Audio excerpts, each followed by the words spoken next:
Bless your heart.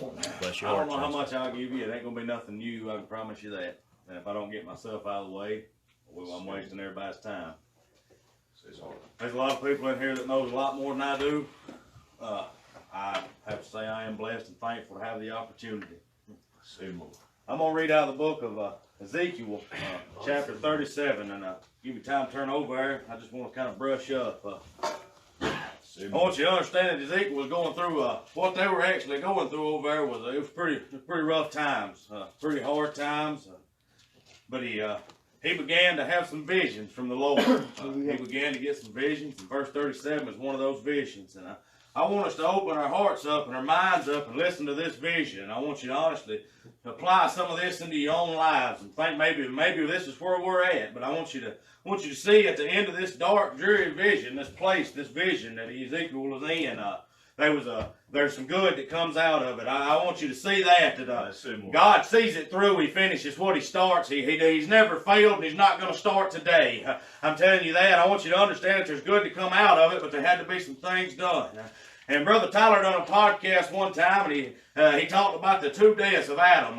And I'm telling you, there was a spiritual death of Adam, and there was a physical death of Adam. And I'm going to tell you over here in Ezekiel, in this vision, he's not speaking of physical bones. He's not speaking of those things. It's a spiritual meaning to this. And I want you to understand that. And I don't know how much I'm going to read. We'll see. Chapter 37, it says, "The hand of the Lord was upon me, and carried me out into the spirit of the Lord, and set me down in the midst of the valley, which was full of bones, and caused me to pass by them around about. And behold, there were very many in the open valley, and lo, they were very dry."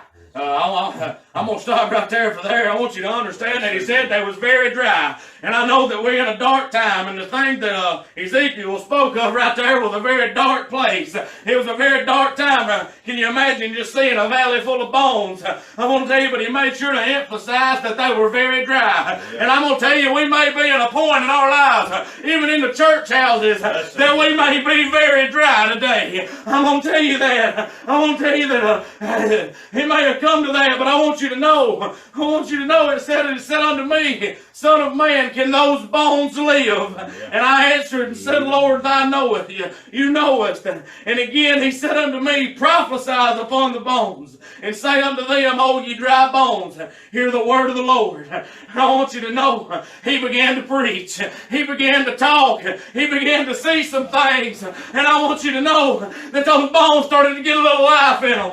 They wasn't so dry no more. They opened themselves up and began to hear the word of God. And I want you to know that they began not to be so dry.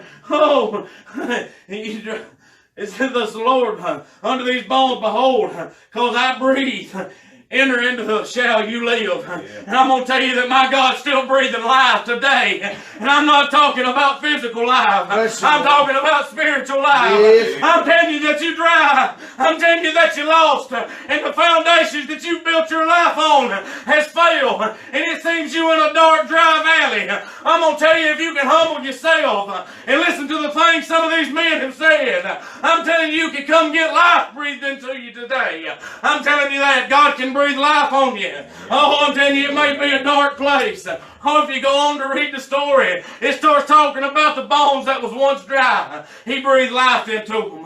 Oh, I'm telling you, it starts talking about the bones that was brought together. Before long, there was flesh wrapped back around that. I'm telling you, this is a time we may feel alone and dry. We can allow God to breathe life into us today. I can tell you that. And when this is all over, He will bring us all back together. He'll rebuild it all. He didn't fail. He's not going to fail. will. I have faith in the work that my God has to go on.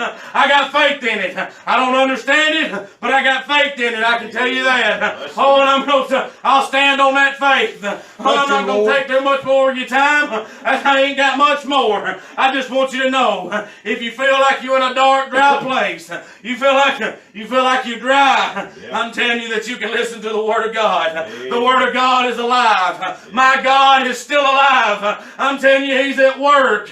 You can have faith in those works. And I'm telling you today that He can breathe life into the dryness of you. I'm telling you, when it's over, He'll bring you with a group of people and He'll mesh it all together. Oh, and I'm telling you, it'll be great. It'll be something that you've never thought. He can bring you peace in this time. He can bring you everything that you're looking for. Oh, I'm telling you, you just got to humble yourself to go to it. I'm telling you that. I want us all to know. You go back over and Mark. This ain't no scripture that we ain't never heard. It ain't.